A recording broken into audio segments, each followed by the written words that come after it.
Darek, his father said, I am weary of discussing this with you. The Council of Elders decides what is right and wrong. I am captain of the guard. I must follow the orders of the council. But you're an elder yourself, Darek argued. With one vote, his father reminded him. But you can convince the others. Darek's father stopped and stared down at Darek. Convince them of what? That my son should have a dragon and the chief elder's daughter should not?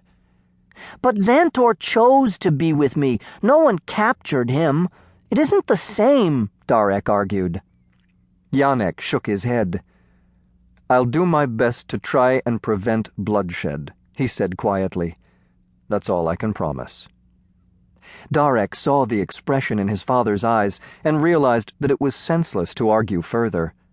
Yannick did not approve of this mission either, but nothing would keep him from doing his duty. Darek sighed and nodded. Can I go along at least? He asked. I'm sorry, Yannick said. You're to stay here with your mother. Then he strode over to where Klepp and the others stood waiting in the early morning light. Yannick gave the order to mount, and the Dragon Quest party rode out. Throngs of villagers followed them to the edge of town, cheering and wishing them well.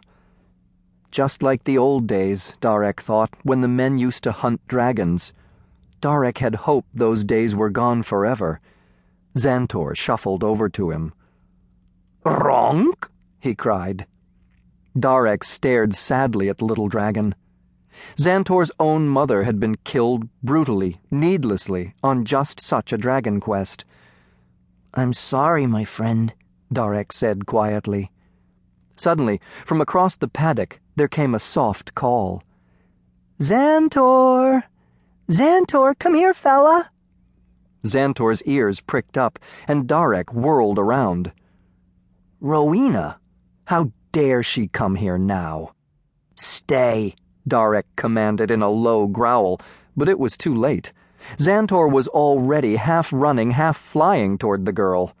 Darek ran after him, but by the time he reached Rowena and the dragon, they were already snuggling together. Xantor! Darek shouted, stomping his foot.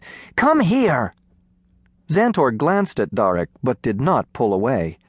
Rowena twined her arms around the little dragon's neck and kissed him on the nose.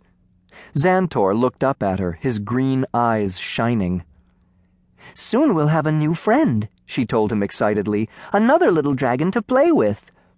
Thrum! Xantor sang happily.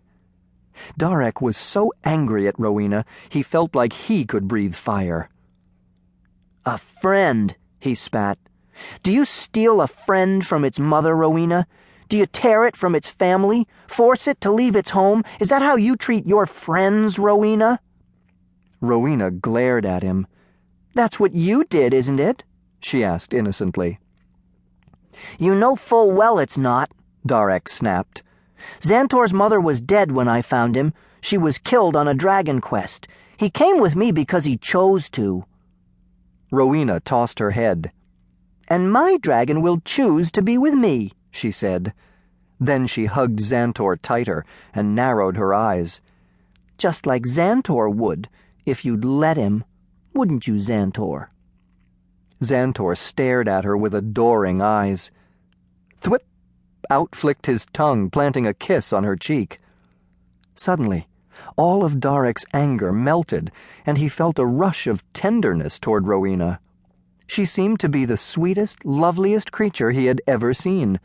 Before he knew it, he was kissing Rowena on the cheek, too. What are you doing, you dragon-wit? She shrieked. She gave Darek a shove, and he sprawled on his back in the dirt. He lay there, staring at the sky, his head spinning.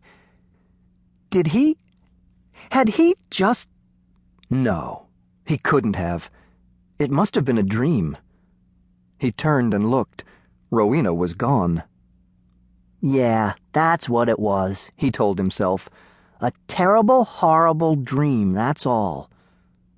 But then, if it was just a dream, why did he feel like thrumming? to keep listening to this audiobook. I've left you a link in the description so you can do it, at no cost thanks to Audible's 30-day free trial.